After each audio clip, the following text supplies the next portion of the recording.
Bismillah. Assalamualaikum warahmatullahi wabarakatuh. Alhamdulillah.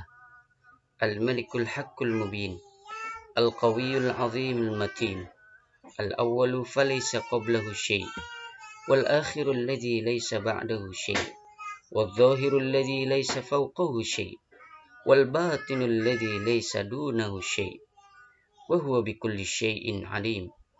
ونشهد أن لا إله إلا الله وحده لا شريك له خلق كل شيء فقدره تقديرا ونشهد أن محمدا عبده ورسوله الذي أرسله إلى ثقلين الجن والإنس بشيرا ونذيرا وداعيا إلى الله بإذنه وسراجا منيرا صلى الله عليه وعلى آله وأصحابه والتابعين لهم بإحسان إلى يوم الدين وسلم تسليما كثيرا.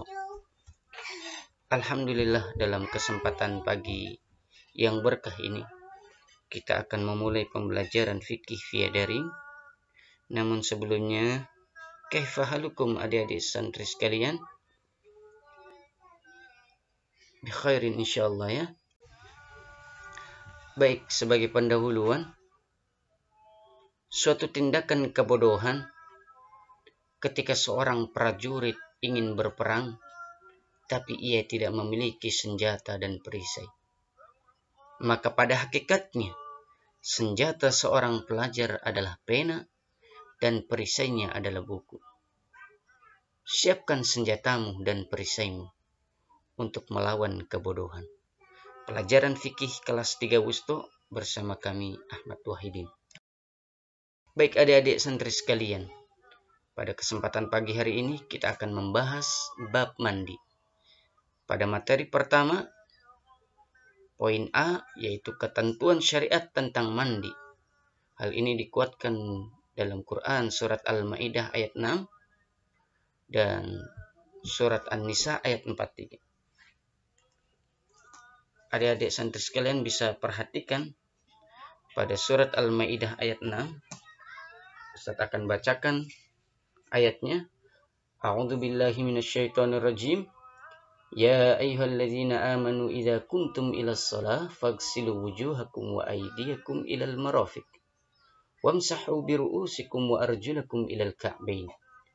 Wa in kuntum junuban fattahharu wa in kuntum marda aw ala safarin aw jaa ahadun minkum minal ghaid aw lamastumun nisaa falam tajidu ma'an fatayammamu sa'idan thayyiban famsahu biwujuhikum wa aydikum min ma yuridullahu liyaj'ala 'alaikum min kharaji walaki yuridu litahhirakum wa liyutimma ni'matahu 'alaikum la'allakum tashkurun. Dalam Quran surat An-Nisa ayat 43 juga Allah berfirman, A'udzu billahi minasyaitonir rajim. Ya ayyuhalladzina amanu la taqrabus shalah wa antum sukara hatta ta'lamu ma taquluna wala junuban illa 'abiris sabil hatta tagtasilu wa in kuntum marda aw 'ala safarin aw jaa ahadun minkum minal ghaiti aw lamastumun nisa falam tajidu ma'an fatayammamu sa'idan thayyiban famsahu biwujuhikum wa aydikum innallaha kana afuwan ghafura. Silakan adik-adik nanti bisa buka Qur'annya dan baca artinya secara lengkap. Baik, kita fokus kepada poin B, hal-hal yang mewajibkan mandi. Di sini ada 4. Yang pertama disebabkan karena jinabah. Yang kedua telah berhentinya darah haid atau nifas. Dan yang ketiga masuk Islam. Dan yang keempat yaitu disebabkan karena kematian. Baik, faktor penyebab dianjurkannya mandi juga ada 4 hal. Yang pertama, menunaikan sholat Jumat. Yang kedua, menunaikan ihram. Dan yang ketiga, memasuki kota Makkah dan wukuf di Arafah.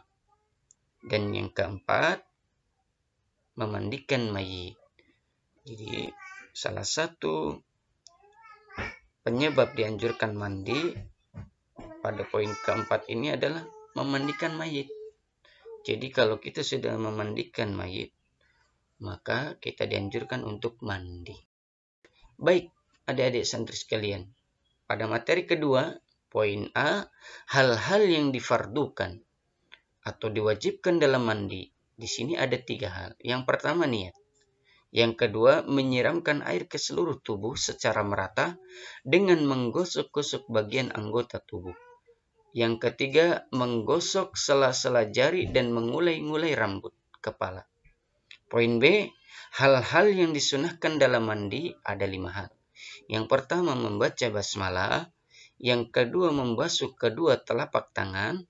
Yang ketiga, dimulai dengan menghilangkan kotoran. Dan yang keempat, mendahulukan anggota wudhu sebelum membasuh tubuh.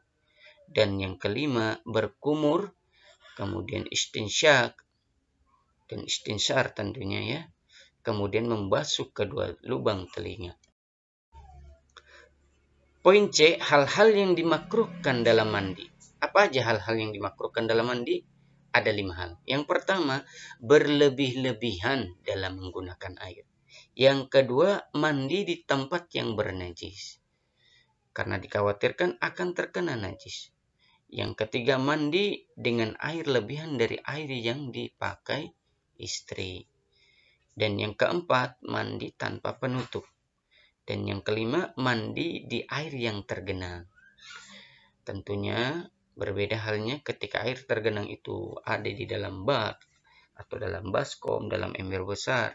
Kemudian kita mandinya menggunakan gayung, berbeda halnya. Baik, materi ketiga, tata cara mandi. Bagaimana tata cara mandi? Kan? Yang pertama, kita mendahulukan dengan niat, ya. Yang kedua, membaca basmalah. Kemudian menyiramkan air ke seluruh tubuh secara merata dengan menggosok-gosok bagian anggota tubuh. Kemudian menggosok sela-sela jari dan mengulai-ngulai rambut kepala. Kemudian membasuh kedua telapak tangan. Dan tentunya dimulai dengan menghilangkan kotoran. Kemudian mendahulukan anggota wudhu sebelum membasuh tubuh. Kemudian berkumur, menghirup air dan mengeluarkannya. Kemudian membasuh kedua lubang. Baik adik-adik santri sekalian, materi keempat yaitu hal-hal yang dilarang saat mandi. Apa aja hal-hal yang dilarang saat mandi? Yang pertama, membaca Al-Quran, ya, kecuali ta'awuz dan sejenisnya, seperti doa, nggak masalah. Yang kedua, memasuki masjid, kecuali sekedar melintasi bagi yang terpaksa. Yang ketiga, menunaikan sholat baik fardu maupun sunnah. Dan yang keempat, menyentuh Quran. Walaupun beberapa pendapat ulama membolehkan untuk menyentuh Al-Quran, namun kita mengambil pendapat yang cukup kehati-hatian, yaitu menyentuh Quran bagian daripada hal yang dilarang saat jinabah.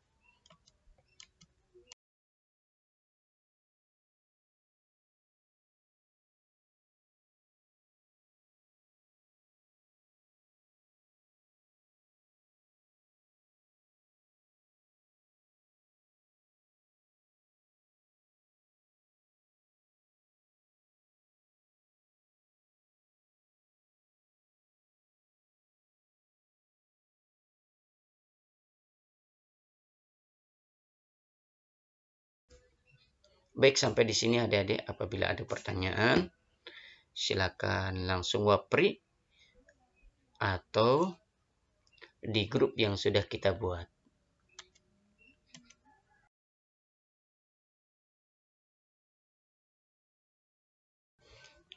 Adik-adik santri sekalian, sebagai penutup, Ustadz ingat pesan bahwa pimpinan dalam kesempatan beliau mengumpulkan para asatidz di kantor Gunung Binjai. Apa yang dikatakan beliau?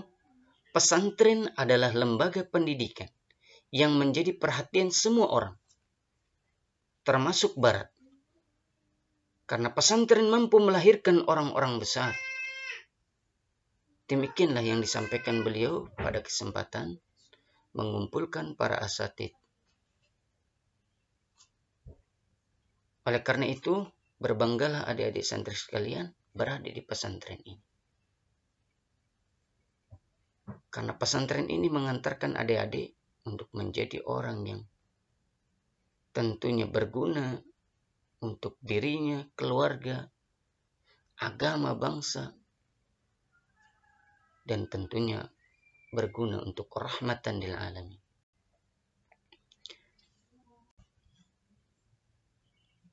Baik adik-adik santri sekalian, materi kita cukupkan. Barakallahu fikum wa jazakumullahu khairan jazaa. Assalamualaikum warahmatullahi wabarakatuh.